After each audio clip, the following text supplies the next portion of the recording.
बोलिए भारत माता की, भारत माता की, भारत माता की जय शिवाजी, जय शिवाजी।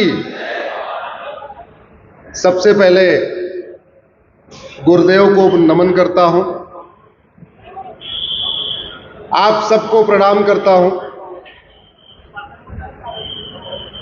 आप सब लोग जो मनसा वाचा कर्मणा सनातन संस्कृति के लिए लगातार प्रयास करते रहते हैं, आप सबको मैं बार बार प्रणाम करता हूं, कोटिशः प्रणाम करता हूं। विषय बहुत महत्वपूर्ण है, इसलिए आप लोगों से निवेदन है कुछ देर के लिए अपना मोबाइल साइलेंट कर लें। अगर मोबाइल साइलेंट कर लेंगे तो हमारा आपका संवाद अच्छा हो जाएगा। और दूसरा, अगर मैं कुछ पूछूं आपसे, आप उसका जोर से उत्तर दीजिए। मैं केवल भाषण देने नहीं आया हूं कि अपनी बात कह दूंगा और चला जाऊंगा। मैं बीच बीच में आपसे कुछ पूछूंगा तो आप उसका उत्तर जरूर देते रहिएगा। मुझे विषय दिया गया भारत की डेमोग्राफी।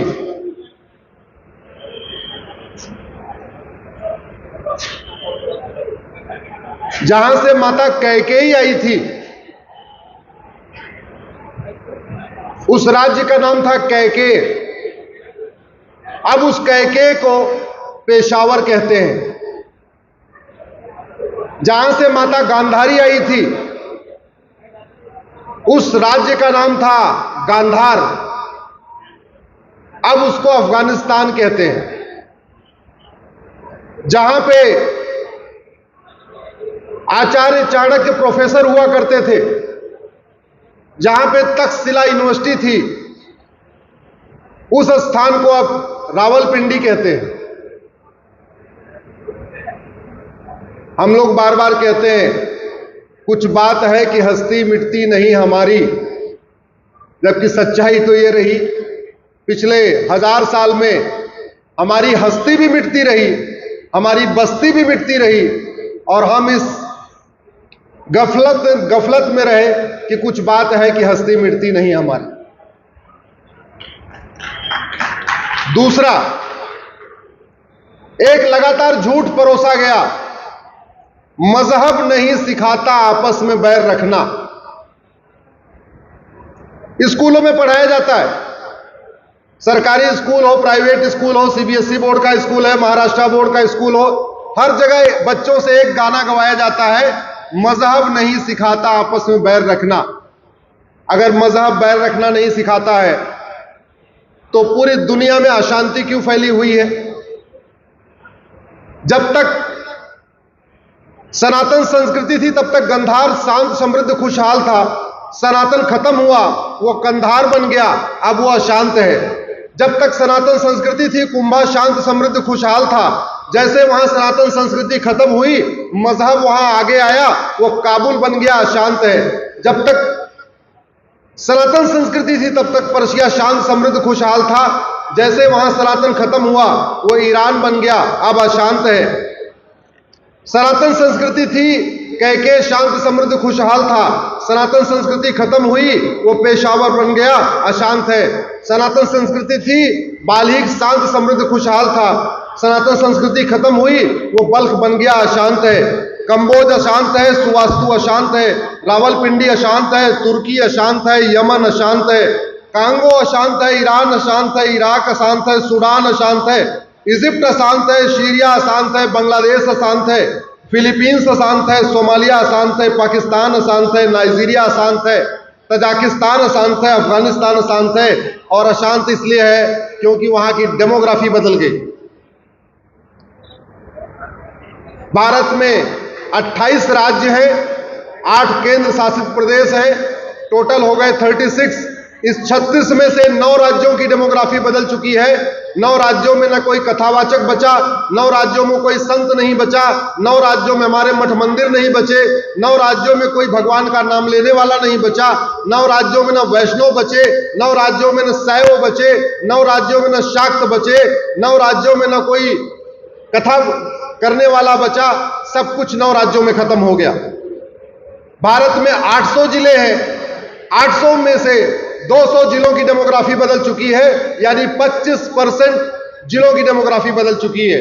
भारत में कुल 6000 तहसीलें हैं, 6000 तहसीलों में से 1500 तहसीलों की डेमोग्राफी बदल चुकी है।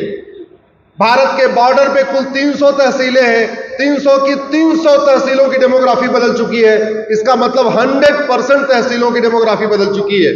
और डेमोग्राफी बदलने का 3 कारण है: घुसपैठ, धर्मांतरण और जनसंख्या विस्फोट। बाकी तो छोड़िए, मैं आपके महाराष्ट्र की डेमोग्राफी चेक कर रहा था। आप महाराष्ट्र की 1999 में जो लोकसभा चुनाव हुआ, उस एक लोकसभा की आप वोटर लिस्ट उठा लीजिए 1999 की। अभी 2024 में लोकसभा चुनाव हुआ है, अब 2024 की आप वोटर लिस्ट उठा के देख लीजिए। मैं वोटर लिस्ट इसलिए कह रहा हूं, जनगणना तो 10 साल पे होती है, लेकिन वोटर लिस्ट हर चुनाव के पहले अपडेट होती है। अभी जो लोकसभा चुनाव हुआ, इसकी वोटर लिस्ट अपडेट हो चुकी है। आप 1999 की वोटर लिस्ट और आज की 2024 की वोटर लिस्ट, यानी 25 साल के अंतर को देख लीजिए, फिर पता चलेगा। अहमदनगर की डेमोग्राफी बदल गई, अकोला की डेमोग्राफी बदल गई, अमरावती की डेमोग्राफी बदल गई, औरंगाबाद की डेमोग्राफी बदल गई, बीड की डेमोग्राफी बदल गई, भंडारा की डेमोग्राफी बदल गई, बुल्हाना की डेमोग्राफी बदल गई, चंद्रपुर, धुले, गढ़चिरौली, गोंडिया, हिंगोली, जलगांव, जालना, कोल्हापुर, लातूर, मुंबई, नागपुर, नांदेड़, नासिक, उस्मानाबाद, पालघर, परभनी, पुणे, रायगढ़, रत्नागिरी, सांगली, सतारा, सिंदूर, सोलापुर, थाने, वर्धा, कासिम, यवतमाल। महाराष्ट्र का कौन सा ऐसा जिला है जिसकी डेमोग्राफी नहीं बदली है? महाराष्ट्र की कौन सी ऐसी लोकसभा क्षेत्र है जिसकी डेमोग्राफी नहीं बदली है? और डेमोग्राफी बदलने का 3 ही कारण है: घुसपैठ, धर्मांतरण, जनसंख्या विस्फोट। एक तरफ 15, 16, 17, 18, 19, 20 बच्चे पैदा हो रहे हैं, दूसरी तरफ बांग्लादेशी रोहिंग्या घुसपैठियों को लाके बसाया जा रहा है, और तीसरी तरफ हमारे गरीब भाइयों को, आदिवासी भाइयों को हॉस्पिटल में इलाज का लालच देके, स्कूल में एडमिशन का लालच देके, 20,000 50,000 रुपए का लालच देके, नौकरी की लालच देके लगातार कन्वर्ट किया जा रहा है। तो ये हमारे लिए बहुत बड़ा खतरा है। और डेमोग्राफी बदलने से भारत बदल जाता है, डेमोग्राफी बदलने से त्योहार बदल जाता है, डेमोग्राफी बदलने से विचार बदल जाता है, डेमोग्राफी बदलने से वेशभूषा बदल जाती है, डेमोग्राफी बदलने से खान पान बदल जाता है, डेमोग्राफी बदलने से जीवन शैली बदल जाती है, डेमोग्राफी बदलने से सोच विचार बदल जाता है, डेमोग्राफी बदलने से हम अपनी जड़ों से कट जाते हैं। रहते तो भारत में है, लेकिन जैसे कन्वर्ट हो जाते हैं, हमारा सब कुछ विदेशी हो जाता है। जैसे ही कन्वर्ट हो जाते हैं, त्योहार विदेशी, जैसे कन्वर्ट हो जाते हैं, विचार विदेशी, जैसे कन्वर्ट हो जाते हैं, सोचने का तरीका विदेशी, जैसे कन्वर्ट हो जाते हैं, हर चीज विदेशी। रहते भारत में है, लेकिन हर चीज विदेश से उनकी गवर्न हो जाती है। इसलिए कन्वर्जन, घुसपैठ और ये जनसंख्या विस्फोट, इसको रोकना जरूरी है। इसको रोकने के लिए मैंने सुप्रीम कोर्ट में PIL फाइल किया हुआ है। घुसपैठ पे भी PIL चल रही है, धर्मांतरण पे भी चल रही है, जनसंख्या नियंत्रण पे भी चल रही है। मेरा आप लोगों से निवेदन है, इसके लिए आप लोग अपने अपने क्षेत्र के माननीय सांसदों को उठाइए, उनको जगाइए। सांसद किसी पार्टी का नहीं होता, सांसद सबका होता है। आपने वोट दिया चाहे नहीं दिया, अगर वो चुनाव जीत गया तो वो सबका है। जब तक कोई व्यक्ति चुनाव लड़ता है, वो एक पॉलिटिकल पार्टी का होता है। जैसे वो चुनाव जीत जाता है, वो सबका हो जाता है। क्यों? क्योंकि सांसद को वेतन भत्ता पार्टी नहीं देती है। सांसद को वेतन भत्ता, गाड़ी, बंगला सरकारी खजाने से मिलता है, इसलिए वो किसी पार्टी का नहीं होता है। ये उसकी ड्यूटी है। वो संविधान की रक्षा करे, संविधान का संरक्षण करे। आप जहां पे भी रहते हैं, किसी भी पार्टी का सांसद हो, आप उसको ये चिंता नहीं करना है कि ये कांग्रेस का है कि बीजेपी का है कि शिवसेना का है। अरे वो सांसद है, उसने संविधान की शपथ लिया है, संविधान की शपथ लिया है तो संविधान को आगे बढ़ाना चाहिए। और किसी भी देश का संविधान विदेशी संस्कृति को आगे नहीं बढ़ाता। जैसे अरब में जो संविधान है, अरब की संस्कृति को बढ़ाता है, यूरोप का संविधान यूरोप की संस्कृति को बढ़ाता है, अमेरिका का संविधान अमेरिका की संस्कृति को बढ़ाता है। ऐसे भारत का संविधान किसको बढ़ाता है? तो सांसद विधायक किसी भी पार्टी का हो, उसको पकड़िए और उससे पूछिए कि संविधान के साथ इतना बड़ा धोखा क्यों हुआ, संविधान के साथ कैसे कैसे धोखा हुआ, मैं आपको बताता हूं। भारत के संविधान के एक पन्ने पे भगवान राम लक्ष्मण सीता की फोटो थी और संविधान के उस पन्ने से भगवान राम लक्ष्मण की सीता की फोटो निकाल दी गई। ये वापस आनी चाहिए कि नहीं? जोर से बोलिए जरा। संविधान के एक पन्ने पे भगवान कृष्ण और अर्जुन की फोटो थी, उस फोटो को निकाल दिया, वो आना चाहिए कि नहीं?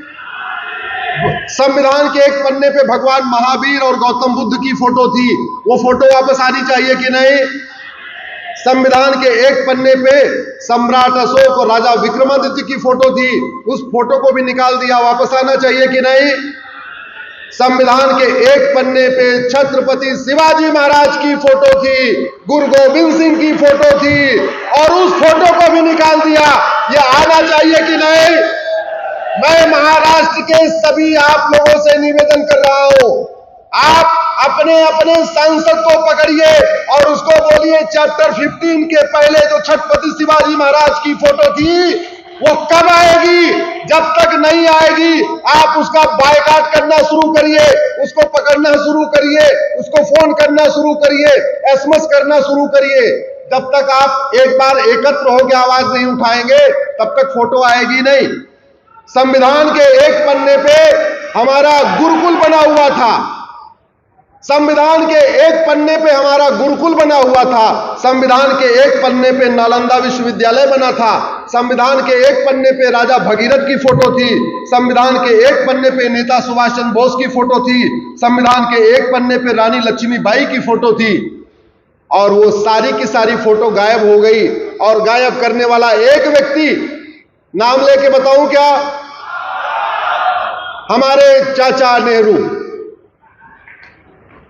उस एक व्यक्ति के कारण उनकी सोच विदेशी, उनका कपड़ा विदेशी, उनकी जीवन शैली विदेशी, उनकी भाषा विदेशी, और उसका नतीजा हुआ पूरी की पूरी संविधान सभा ने बोला ये 22 फोटो चलने दो संविधान में, उन्होंने वीटो पावर लगा दिया, सारी फोटो निकल गई।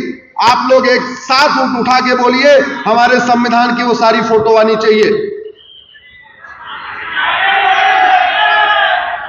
भारत का संविधान बन गया तो ये हुआ, भारत का झंडा क्या होगा? सब लोगों ने कहा पूरा का पूरा आजादी का मूवमेंट, फ्रीडम मूवमेंट भगवा झंडा सर पे बांध के हुआ है, इसलिए भारत का राष्ट्रीय झंडा होना चाहिए भगवा। भगवा झंडा ओम निशान ये सबने कहा था होना चाहिए, लेकिन नहीं हुआ, बदल दिया गया। जो पहला झंडा डिजाइन हुआ वो भगवा झंडा ओम निशान था। यह हुआ कि भारत का राष्ट्रगान क्या होना चाहिए? संविधान निर्माता बोले चूंकि पूरा का पूरा आजादी का आंदोलन वंदे मातरम भारत माता की जैसे हुआ है, इसलिए हमारा राष्ट्रगान भी वंदे मातरम होना चाहिए। मेरा यह मानना है ऐसे हमें दोबारा अपनी फिर से संस्कृति को वापस बहाल करना है।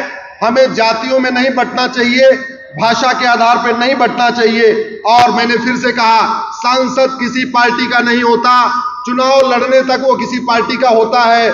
जैसे वो चुनाव जीत जाता है वो सबका हो जाता है और उसकी ड्यूटी है संविधान में लिखे हुए एक एक वाक्य को लागू करना। और संविधान ये भारत का है, ये अमेरिका, दुबई, कुवैत, बहरीन या ईरान, इराक का संविधान नहीं है, भारत का संविधान है। इसलिए भारत की संस्कृति को प्रचार प्रसार करना इसकी ड्यूटी है।